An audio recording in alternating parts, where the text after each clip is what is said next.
introduce our guest speaker for today. In 2005, our guest speaker was elected to the Duval County Supervisor as the Duval County Supervisor of Elections. During his tenure, he served as president of the Florida State Association of Supervisor of Elections and registered more than 64,000 students in a countywide student voter registration drive. In 2015, our guest speaker was elected without opposition as the Duval County Property Appraiser, where he has taken an aggressive approach investigating and combating exemption fraud, recovering over $13.8 million to taxpayers. Ladies and gentlemen, please give a warm Southside Businessmen's Club introduction to our guest speaker, Property Appraiser Jerry Holland.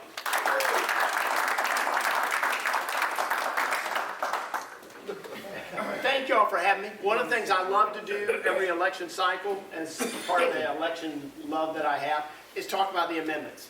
Because when I was in elections, many people would say, can you just explain those to me in regular words or in terminology I can understand? So I figured, hey, I've got to go through this for my own self. Why not share it with other people? And as Bill and I was talking, I've developed a niche.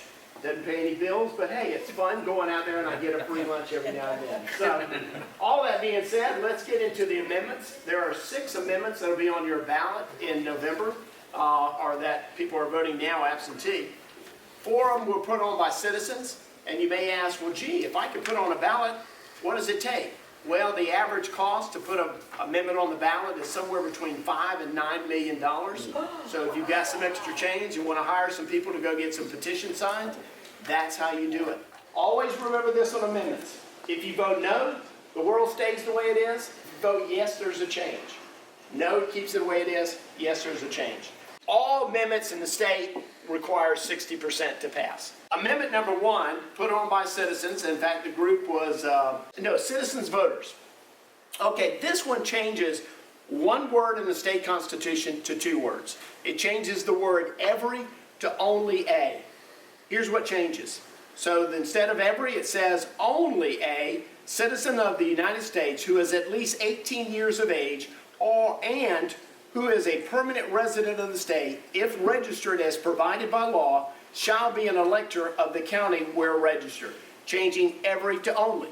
Now, some people say it is a difference without a distinction, but I kind of differ with that. It's kind of like if right now I said, I want every woman to stand, but the men stood also. They wouldn't be in violation of anything. It's just my request was first for every woman to stand. So, but if I said I only want only women to stand, there is a distinction. So this is the whole impetus of this is changing from every citizen to only a citizen can be allowed to vote. You may say, well, what's the big deal? In 1996, the U.S. Congress passed that only U.S. citizens can vote in federal elections, not in state and local. That is not what they passed. In fact, in Chicago, non-U.S. citizens can vote in their school board, in fact, can serve on their school board in Chicago. So this is a distinction that if you truly want not just every, but only a U.S. citizen, then you vote yes. Amendment number 2. Here's where they get into a little controversy. This one also put on by citizens. This is raising the minimum wage. Not the federal minimum wage, which is $7.25 an hour, but the current state minimum wage is $8.46 an hour. It, as well as this amendment, has an escalator for inflation, so even the $8.46 will go up at the end of this year for inflation. But what it does is it takes the current minimum wage, raises it $1 a year all the way till 2016, where it goes from the $8.46, $1 a year it goes up, 10 next year, 11, 12, so on, till $15 an hour. And at that point, then it would have an inflation index to increase that. This is one of those amendments that I'll tell you who supports it. Supported by MoveOn.org, AFSCME, AFL-CIO, National Education Association. Opposed by the Florida Restaurant Association, Florida Chamber of Commerce, Florida Retail Federation, Publix, Outback, Burger King, Walt Disney, CVS, Walgreens. So this is one of those where it's a good social argument where you say, well, shouldn't people make more money? Shouldn't the bottom end make more money? The difficulty is always what we used to say, the consequences of every action. As you raise the minimum wage, and in the state of Florida, 26% of the jobs are less than $15 an hour. So that's a lot of people that would get bumped up.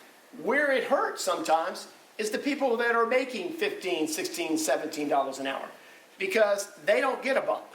They stay where they are. And if you believe that costs don't go up when 26% of the employees' labor goes up, you know, then you really are not really seeing the big picture.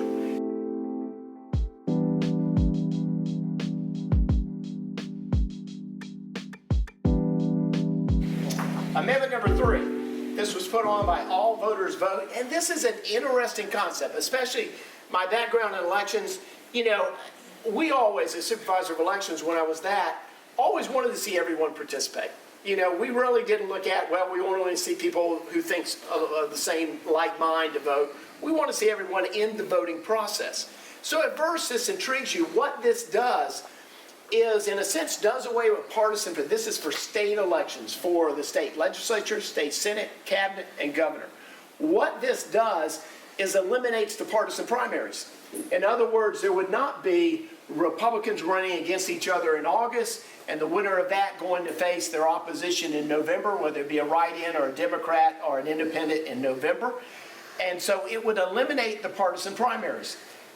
So that what you would have is all the candidates would be on the ballot together in August. The write-ins, the Democrats, the Republicans, independents, anybody who was running would be on the ballot together. The top 2 vote getters, regardless if you got more than 50%, whether it be the same party or whatever, goes on to November in this election. The consequences could be a different set of candidates in November. I would almost make my assumption of, had this been in effect in the last gubernatorial cycle, you would have probably seen 2 different candidates in November than what you saw. Where on the Republican side we had DeSantis and the Democrats had Gillum. What you see many times in partisan primaries is on the Republicans we go as far right to pick our candidate, and on the Democrats go as far left, which was evident in that election. What you see is in this kind of thing, when you throw the independents and everyone in, you'd get the moderates. Probably if this was in place, you would have probably had Putnam and Graham as the 2 candidates, because they would have met more of a centrist. You may say that's a good idea. I still go back to the, I want someone to represent the party that I represent. And so, again, if you like the concept of mixing the salad bowl and putting everybody in together in August and everybody voting, then you'd vote yes. If you like the way it is and that the party chooses who they want to represent the party and keep it the way it is, you'd vote no. So this is to change our state election system that we currently do. It's not polling very well. Both parties are against it. That's one of the rare times that you really see the Republicans and Democrats in agreement. They don't want to change that one. All right, amendment number 4. You're talking about state constitution amendments and 60% needing to pass. Well, this was put on by citizens saying, you know what, we need to raise that bar a little more difficult than 60%. Not that we're going to raise the number 60%, but let's say if that amendment is so good, it's got to go back on the ballot when it's approved the first time, and let's see if you like it again in 2 years. Because pretty much you're going to have to put the amendment on twice. If it fails the first time, less than 60%, it goes away. If it passes, then in the next statewide election, which almost 99% of the time is 2 years from then, very seldom do we have a statewide election. I can't remember one, that was statewide in between the 2 cycles. So you wait 2 years and you put it back on the ballot, and it needs to pass by 60%. But my only argument in a sense of defeating this would be there are some amendments we actually need to pass, that we really need to change the state constitution. There's many things that is better left out of the state constitution, because remember this, anything you put in the state constitution, the only way you can change it is a referendum. So no matter how minuscule it is or how important you think it is, it can't be changed again without another referendum. So this again would make it twice as difficult to pass. So it would have to pass by the voters by 60% in 2 separate elections. How is that polling? That one's not polling too well. That one's not. Amendment number 5 was put on by the legislature. This one is really kind of more in my wheelhouse. It's about your Save Our Homes Amendment. It's about your homestead cap. As you know, the homestead cap is that value between the market value and assessed value.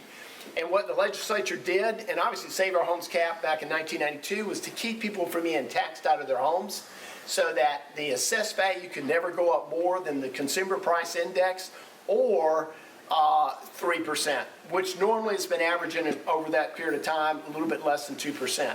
So that's what your assessed value. The difference between that assessed value and market value is your homestead cap. The legislature also said, you know what? You shouldn't get to the point where your home is large, you want to downsize, but because of Save Our Homes cap and you reduced your taxes, you can't afford, you would actually, some cases, move to a smaller home and pay more taxes. So they said, why can't you move your cap with you? And that's what you can do. But the key is right now, if you quiz most real estate people, they'd say, how long do you have to move that cap? They'd say 2 years. It's not actually 2 years. It's the time in which you sell till the end of the next year. So if you sell and close in December, you have until December 31st of the next year. Wow. Well, what this amendment does is gives you 1 additional year. So the time in which you sell, and then you have till the end of the 2nd year after that. That's important because sometimes if a person sells in December, closes on their house, now they have to move that cap. They may be building a home that can't get completed. They may have not decided what they're going to do. They may be remodeling something that's not going to be completed by that time. Your cap goes away. There is no grace period right now. After the end of that year, following the year in which you sell, it's gone. You know, so from that standpoint, this gives you an extra year.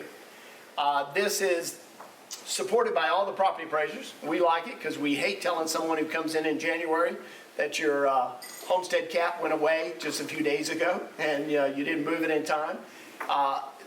Who's opposed to this? The League of Women Voters. And I actually went on their phone call and listened to their explanation of their amendments, and their explanation was they didn't want to reduce any revenues for schools or anything like this. This really, in a theory, doesn't reduce the revenues because you have the cap. It just allows you a little period of time. You know, would there be additional revenues if you didn't do it and someone lost their cap? Yes, but you're not reducing any revenues by extending the cap. Amendment number 6 is an interesting one. There is currently today, there is 6 amendments for veterans and first responders.